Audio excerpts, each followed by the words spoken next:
Thanks for listening to the Underdog Podcast presented by the Riley Decker Companies. Please do us a favor and help us change and improve lives by subscribing and giving us a rating on the platform of your choice. Thank you. All right, I want to kick it off today, have a special podcast for you. It's actually going to be a SelfCast hosted by myself and my co-host, Tiffany Feely. Welcome to the Underdog Podcast. Thank you. It's a pleasure to be back. Yeah, looking good in the Cleveland hat. Appreciate it. It is, a great day to be at RD because we are in Spirit Week and we're rocking our favorite team, the Cleveland, all Cleveland. So that's right. We're going to say that there's still Cleveland baseball.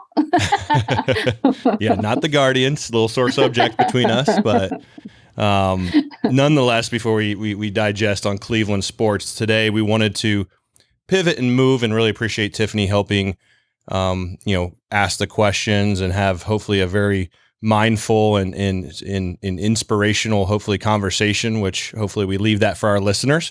But we do appreciate the Underdog Podcast nation. And I think sometimes it's good for you guys to hear about me, oftentimes listen about the listener. So halfway through, this is our third season. We're super blessed. Tiffany actually was part of our launch. So she helped launch the Underdog Podcast. So she means the world to Riley Decker in the Underdog Podcast. So with that said, Tiff, I will actually be quiet, even though it's hard for me from a question perspective, and turn it over to you. Awesome. Well, yeah, I'm really excited. Like Kyle said, help to launch and get this off the ground. So it's really awesome. And I was honored to be asked to ask the questions this time instead of just being behind the scenes. So this is going to be a lot of fun and I think everybody's going to enjoy it. But we've gained a lot of followers since we launched all those years ago. So I think it'd be great if we could just start off with a little bit of a recap, take us back to 2009 when Kyle Decker started with the companies. Yeah, no, I think, here in different episodes, the back corner of the mall plaza, and that is a special, I keep that picture on my desk and try to keep it humble and from our humble beginnings of starting there and growing to where we are today, helping over 4,000 people on assignment and across, over 10 states now. And just, it's a blessing every day to change lives and to see where we've grown from that startup back corner of a mall plaza that, a lot probably didn't think we'd make it out of, to being hopefully over 200 million this year. And bigger is not always better, but we do it the right way and change lives. It's just an incredible feeling. Yeah, absolutely. And I think, when you talk about changing lives, it's something that makes it really easy to recruit for us, not only for our clients and all of the talent and lives that we change, but internally as well. I know I enjoy recruiting and it's pretty easy to do that when we've got, so many cool things going on. But, to your listeners and everybody else that kind of knows you, you're more than just a CEO, right? You're more than just an owner. You're a dad and a husband. So tell them, how do you balance it all? It's a great question. I get asked often. I don't think I would be lying to you if I said I knew the exact formula. I think being vulnerable and transparent on that challenge for all of us, whether it's me or anyone else that's juggling a career and, family. I think for me, I will say this, being a learning leader and being, more self-aware than I think I was earlier in my career. Kids keep you humble. They're so, innovative. They're so new. It's so fun. They keep you busy when you're there, which I love. I think COVID, there's a lot of terrible, terrible things. I hate what has happened during that, but I tried to make the most of it. And I think for me, spending time not traveling, spending time with my family made me realize I could empower folks at work, outsource and trust.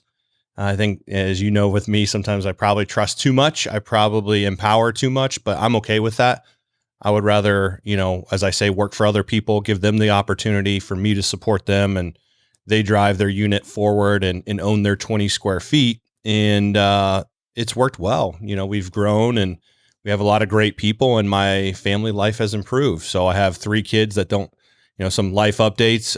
Reese just turned 1, which is my daughter, and I have 2 sons, Riley, who will be 7 this November, Crosley, who just turned 4, and Reese, who is 1, and my wife, Kristen, and then my dog, Red. So I always get in trouble. Can't forget about old Red. And he is getting old. Speaking of old Red, he's getting up there in age, but that is the family life. And, balancing it is, I think it just comes down to taking it day by day, trying to be as organized as possible, which you do a great job of helping me do that. And as strengths and balances, sometimes detail is not my strength. I think my weakness is sometimes that organization to detail, but I think I'm a broad-based, energized leader that's trying to be future forward, and I try to know my role and play that within the team. Absolutely. And I think, something else hearing about family, a majority of us here do have families, right, with kids that are all about the same age, and we're always taking applications for babysitters. We should probably throw that out there and see if anybody takes us up on it. But I also think we should bring your kid to work day. Yeah, no, I'm in for that. I think putting them to work, especially, let's get them some recruiting, working the phones, and actually some of the candidates might appreciate that probably more than what they do to talking to us. So yeah, absolutely. I made my kids help me clean the van this weekend. They loved it. I saw that the company van was getting cleaned by Tiff's kids. So appreciate that, Calvin and crew. It's good stuff. Yes, absolutely. Good. Well, another thing I think that's really important to us at Riley Decker, and you really push this a lot, is your why. Why are you here? Why are you doing this? And we all know this can change over time. I know my why has changed drastically from when I first started my career to now. So Kyle Decker, what is your why? Yeah, appreciate the question. My why, and I actually was just on the road show in Dallas and Phoenix, and for me, it's helping others truthfully. And I can truly, sincerely say that that's what it is now. It wasn't that, to be honest. I was, obviously wanted to secure financially my family and our future. That has changed for me, and it happens in people's careers. For me, different buckets are filled up over your career. And for me, now it is, I love competing. I love to keep it simple and just compete and win and grow. I love to see others grow. So I know if we're winning as a team, other people are having success. So the success stories to see others do well, I know inevitably we all do well. And so I think that's, to me, the most rewarding thing, is to come into work to help others change their lives, whether it's our associates or clients, our internal staff. I truly believe in that, and have had opportunities to maybe exit the business, but I'm committed to our mission, and I'm committed to the other things. If it was monetarily, I think a lot of the staffing companies are trading at high multiples and could cash out. But that, to me, that money is one thing. It's important. It's necessary. It's a driver, but I think for me now, that's just a piece of the puzzle. It's not the main piece for me, and I want to compete and impact and make a long lasting legacy. Hence why we're having this conversation, and I do the podcast, because I think it's important for myself to learn, but more importantly for all of us to learn from each other and try to be better as human beings. Absolutely. And it's so awesome to hear when we have, new team members, new family members, I should say, kind of join our team, to hear what really motivates them. We can tell the ones that are really going to last here if it has anything to do with people. Yeah, no, absolutely. I mean, it has to be, right? And you said it a long time ago, is, if you don't have energy, optimism, and, don't bring that competitive juice to our organization, we don't want you. It was blunt, it was direct, but it's so true. I think for me, Tiff, I think that's something you and I have talked about, want to share with others, is, there's not a lot of time. I think we've all learned that, with loved ones have either passed away or we've experienced events. So what is our response? I think for us is to live and max out every day. So being around people that are energy vampires, as John Gordon would say, that want to be negative and, bring the drama. You're never going to be able to avoid that completely, but to have the mission to try to stay above the line and, be intentional and on purpose. I think that's so critical in our organization and life. I think that's really helped us be around people we want to be every single day to the best we can. Yeah. I think as we get older, we become a little bit more selfish in the best way. So sure. It's awesome. Well, good. So right now I know a little bit more about you than maybe you want to share, but I know two things. You don't sleep at night if something's on your mind, or Kristen might find you in the hot tub late at night. So, oh, geez, I love it. What are the things that aren't allowing you to sleep and are causing you to spend late nights in the hot tub right now? That's I love it. I love it. So just to explain the hot tub, I love running water. So instead of wasting running water, now I can recycle it. So I love the little waterfall in there, and it is my getaway point, as Tiff knows. So that's good stuff. As far as what keeps me up at night, there's many things, but I think for me, it always relates back to going back to the changing of lives with volatility in the marketplace. What do I have to do as a leader to protect our company, which is making sure everyone's gainfully employed and growing their careers? That keeps me up, just knowingly, okay, I always say control what you can and focus on the best response, but inevitably we're all humans. And I think that can wake you up in the middle of the night and say, wow, what if this happens? What is this? There's that creeps, those things creep in, and obviously we're growing and scaling and finding people. And you're a big portion of that is making sure to put people in the right position. So I think about that often. I'll wake up in the middle of the night and I try to visualize everything. And I've made, I think, a lot of good decisions, but I've also made a lot of bad decisions. And I think it's like losses in sports. I think the bad decisions, or the decisions that didn't work out, I should say, creep back in, in some of those nights where you wake up and say, did I really do that? Why did I do that? Make mistakes. And I take that, cause it affects lives, inevitably there is risk at what we do. And, I try to take as many shots as I can. And sometimes I miss, just like anyone else. And, that keeps you up at night. So I'd say, definitely putting people in the right position, making sure I'm making the right decisions. I think you put a book in front of me, which I read, which is called Rethink. That was a challenging book for me, because, I'm kind of a go, but I think at times to press pause and make sure to evaluate, and making sure you're taking that time to analyze and be self-aware is important. So I appreciated that. And I think that's what I'm always thinking. I think that wakes me up in the middle of the night, because when I go in the day, I want like to go and just play the game, per se, as I call it. But yeah, that I try to get it all out in the hot tub and clear the mind and think through everything. But yeah, the baby, if the baby's up at night or the kids are up at night, then the brain starts ticking. So sure. Yep. It's important, right? Sports guy.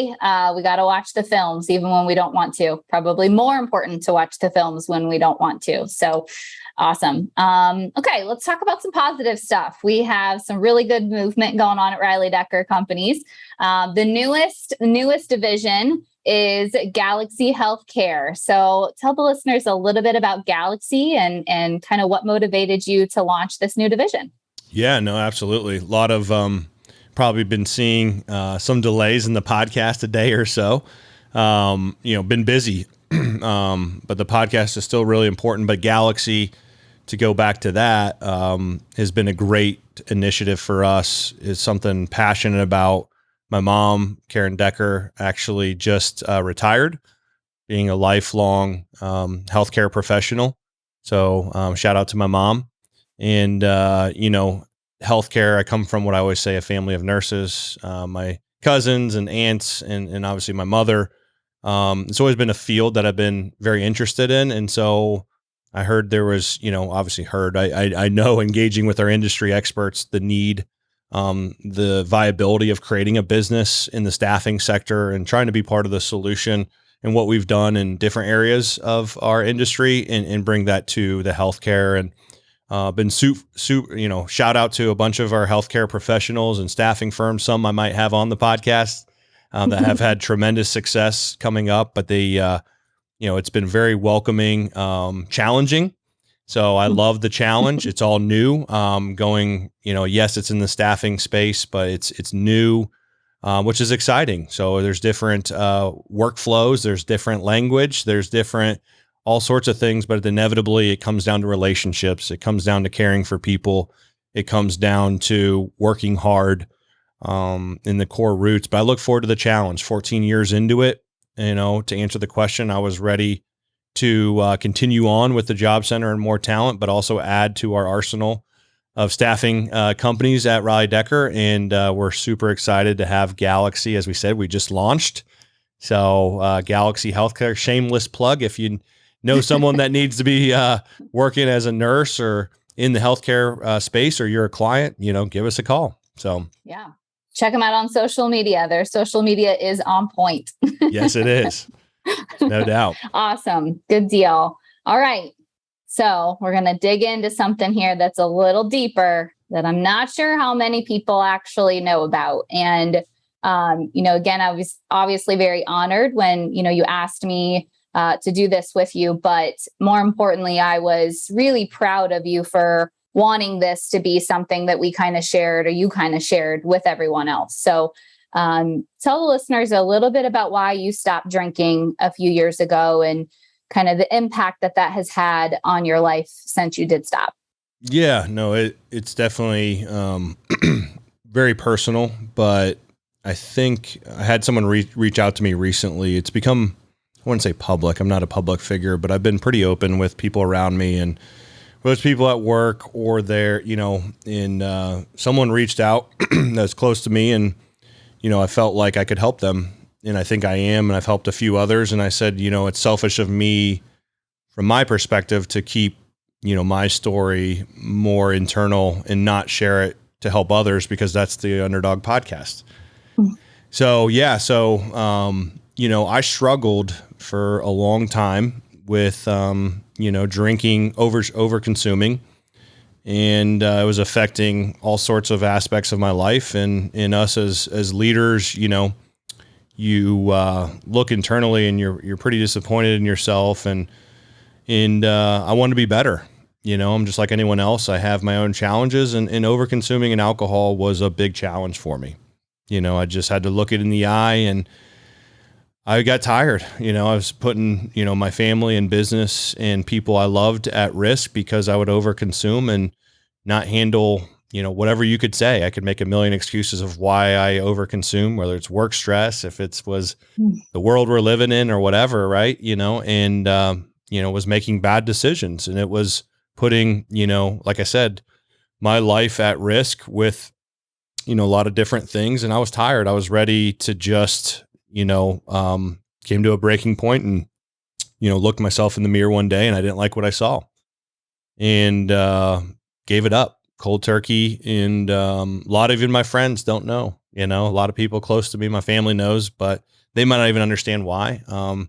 There was multiple things that I think that just happened over time that just said, man, it's just not you coming home drunk or making a fool of yourself in a public setting. It just wasn't representation of me, what I wanted for my kids to see or people at our company to be part of. I didn't think that was fair to anybody. And it was really hard because since high school, and I've been drinking alcohol, and people said, "I'll just, have one drink or just do beer or do this." And, I guess I'm sharing the story because if you're struggling with it, feel free to reach out, or just know that you're not alone. Cause for a while I was, and there's other things I think we'll share in SelfCast, but this is one that's kind of focused on alcohol.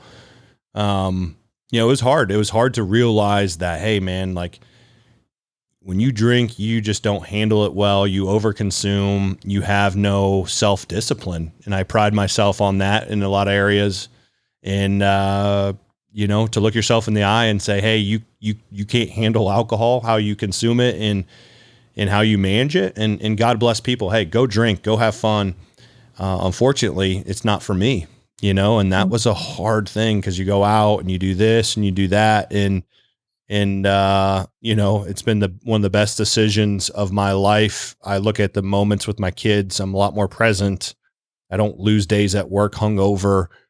I still have issues and challenges like anyone else in life, but at least alcohol is not enhancing those problems. I think life is hard as is with 3 kids and everyone at work and just life, right? Let alone, over consuming an alcohol and feeling like crap for days. So anyway, thanks for asking the question. I'm glad to get it out there. Once again, I'm an open book. Hopefully people realize that, hey, if Kyle has struggle with alcohol, and had to give it up, and I've been sober for over 3 years now, which a lot of people don't know. A lot of people ask me why, and that's okay. Sometimes I don't really feel like talking about it, and sometimes I do. I didn't want to talk about it for the longest time, but I think it's not healthy just to keep things inside. And if I can help somebody, once again, something I'm passionate about. Like I said, I appreciated someone close to me that had reached out recently. I've talked to a few other people, and it's just, I think, help them realize that they're not alone. And I think that's a very uncomfortable feeling. I know I reached out to a buddy that was struggling, and he really helped me. And it's just like, dude, you got to give it up, and that to me was just like, there is no other answer. I can't look at and blame anyone else. At the end of the day, Kyle, it's up to you. You have a choice to make. Your response to the events of over-consuming are going to create your outcomes, and you got to decide what you want in your life. And that was a crossroads a couple years ago, and I haven't looked back. So. Yeah. That's awesome. I mean, alcohol is everywhere we go. We do client events, family gatherings, all that stuff. So it's not something that's easy, but it's very much, respected. And, I commend you. That's a hard thing to do. And you find even like with the clients, I was in friends, but you realize the people that love you, appreciate you. And I can still have as much fun. I might not be as loose on the dance floor, right? I might not be, I got as many dance moves or this or that. But, at the end of the day, I just love people. I love to be around them. And I can remember my conversations. I can be very coherent as far as understanding everything about this person. So I can have maybe a deeper, more genuine relationship. So it's just different. And people that really do care about you and love you will respect that, and I'll be honest, I don't always put myself in those situations where I'm out as much anymore. I just turned a page in my life. I enjoy spending time, I guess I'm just a boring old person, as some people would label it, just spending time with kids or watching a movie, sports games, out playing ball, but I'm having those moments, and that's my choice. God bless anyone else that wants to do other things. I don't judge. I just hope that if someone's in my shoes that needs help or wants to maybe change this aspect of their life, that it can be done. Because I think a lot of people are like, man, I just can't do that. Well, I said the same thing, and you can. You just have to be committed and hold yourself accountable and surround yourself with people that respect and that will help you for sure. Yeah, absolutely. I mean, I want to be clear about one thing. You really aren't good at dancing, sober or not. But seriously, touche. I think there's a huge stigma around alcohol too.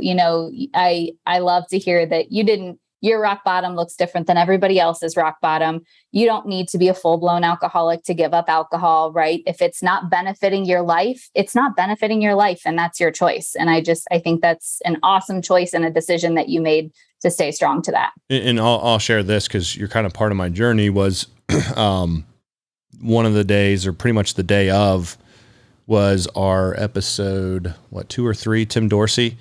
We were coming back, and we had fun up, and it was me, you, Patrick, I think Calvin at the time, and everyone. You guys handle your alcohol. I overconsumed. We all had fun, but I remember being inside of his gym. I went to the bathroom, started dry heaving, which no one knew.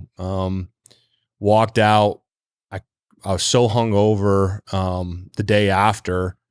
And this was at noon, that I had to put my glasses on during the podcast. I remember listening to my voice, and if you go back to the episode, I'm just not there. I'm like a shell of a person, in my opinion. And listening to his story about overcoming cancer and living life. And I was like, that was pretty much the moment where you listen to this guy that's just so thankful for life. And then I feel like I'm just sitting there stealing life, and just taking things for granted, not valuing time, can't even barely get through, this guy's hosting us in his place, and I'm in the bathroom, puking because I'm so hungover. That was, the Underdog Podcast was a big point of my piece to understand. And that moment in particular was something that was pretty much close to one of the rock bottom moments. There's multiple, but that was one of them. And I thought I'd share that too. That was wow, how this podcast created that kind of platform to realize that, hey, having that guest was inspirational for me amongst many different things to stop drinking.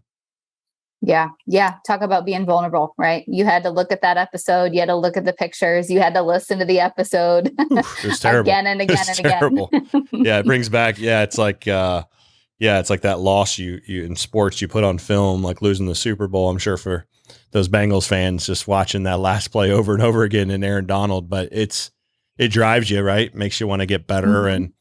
And I'm thankful. Like I said, I'm thankful for that experience. You can look at it as a bad point and a low point of my life, but really inevitably I'm glad it happened. Thankful that, I met Tim that day. I did that podcast hungover because I think that showed me everything kind of came full circle, right there, where I was like, enough is enough, man. Like, this is just not healthy and I want to be better, I remember like thinking, man, I just got to get through this podcast. And I felt like I was going to go vomit. Right. I was like, how embarrassing in the back of my head if I had to press pause on the podcast, say, hey, sorry, man. Like, I know you just overcame cancer multiple times, but I need to go puke in the bathroom because it's 1:00 and I overconsumed last night and I feel sick.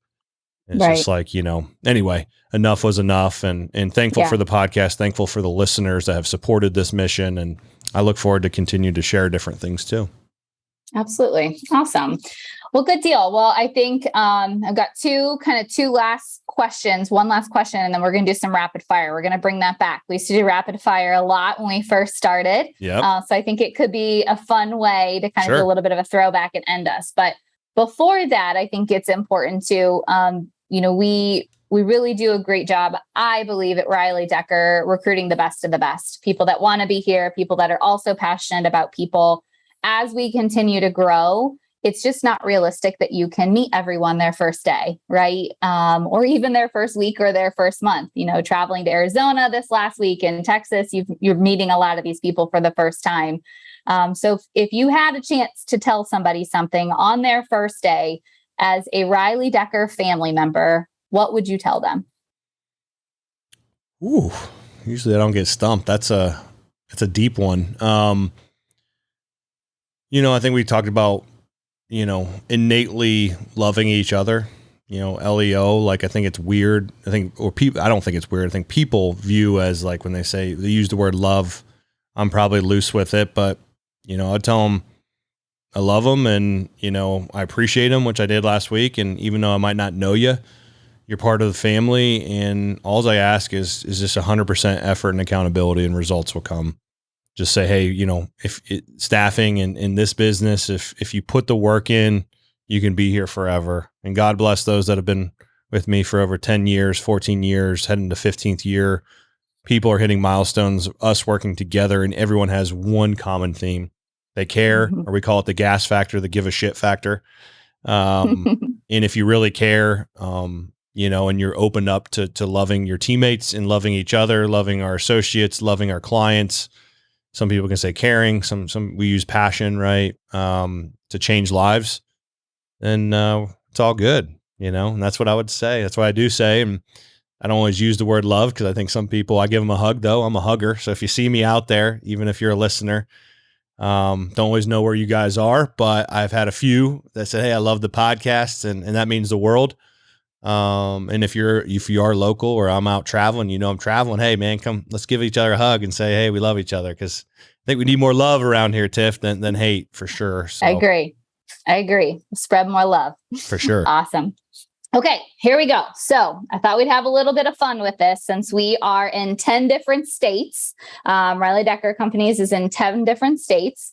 So I went through each one of the locations, got a little help from some people in the different areas. So I'm going to ask you this or this. Okay. I'm going to ask you for our tri-state, we'll start off nice and easy. For our tri-state listeners, would you rather go to Skyline Chili or Dixie Chili? Ooh, I thought you were going to say Gold Star. I'm now considered a Cincinnati traditionalist. I know some of the south of the river might say Dixie. I got to go Skyline. Oh, all right. We might get some flack on that one. All right. Here's another really important one that I know I get grief about every time I travel east. So for all of our Eastern locations, are you going to go to get coffee at Starbucks or Dunkin'? Ooh. So I just spent some time down South Carolina on PTO, and there's a Dunkin' Donuts right there, and they make a mean cold brew with some like brown sugar topping, the foam. I'll tell you this, Starbucks was way ahead. I mean, way ahead. Like you might as well as be like the tortoise and the hare, right? It was Dunkin' Donuts and or Starbucks and Dunkin' Donuts. But now Dunkin's making a huge comeback. Now, one time when I was up there, I said, hey, I need a box of coffee. And I learned the hard lesson. So they scold you, which I'm not as like the Midwestern. They said, it's a box of Joe, sir. And I'm like, oh, sorry. So Dunkin's East Coast style, they come in a little hard, but I'll tell you, the avocado toast is really good. 200 calories, get you some really good, solid, as my dietitian would say, my lifestyle guy, PJ, if you're listening to this, hey man, I'm trying, buddy. But yeah, I would say if I was up there, I would respect the Dunkin', and I usually go to Dunkin'. Back here in the Midwest, I'm usually Starbucks. Okay. All right. They'll appreciate you for that one. I think you'll be okay on that one. And that was deep. That was a deep Dunkin' analysis. And most people don't know, Tiff, the avocado toast is a sleeper. They're all like, how do they have good avocado? It's like this spread. And they throw the sesame on top. You can have tomatoes if you want. And I'm telling you, for 250 calories, it fills you up. And I'm on this macro diet of plus minus, and I feel good. That fills me up. So little cold brews are like 10, depending if you get the cream. So you can be under with cold brew, a large cold brew, and the avocado toast under 300 calories. So if anyone learned anything about this, maybe it's the Dunkin' way right there. Right. So. For our macro counters. There you go. Awesome. Okay. So we'll go north first. So for our northern locations, they wanted to know, would you rather go to Condado or local cantina? Whew, man, these are tough. Holy cow. Man, I got to go local. But man, Condado is so good. It is. Holy cow. That's a toss up right there. I'll say when in doubt, local cantina. That's pretty good. Oh man, they're both. They're both. I mean, I don't need to be eating both. Let's just start with that. Queso is my enemy. Anyone that loves cheese, I'm right there with you as well. I have a cheese. I love queso. Oh man, that's not good. Yeah, let's go local cantina. Okay. All right. Good deal. All right. And then for the next one, so I did a Southwestern location is what I'm calling it. Would you rather eat at Whataburger or In-N-Out? Wow, that was a hot debate when I went out west. The Whataburger versus In-N-Out's no joke out there. I'm gonna have to say, and I have some family out in Cali, so I kind of grew up when I did go out there. In-N-Out is very strong there. I've taken a lot of Vegas trips. Whataburger's a competitor, but I gotta say, there's no doubt I'm an In-N-Out guy. So okay. In-N-Out would be the selection there. All right. We're probably gonna catch some heat on that one. For sure. All right. And then the last one for you there, we'll go south. Are you a sweetened or unsweetened tea guy? Oh, thank you. You gave me a layup for the last one. There's no doubt about it.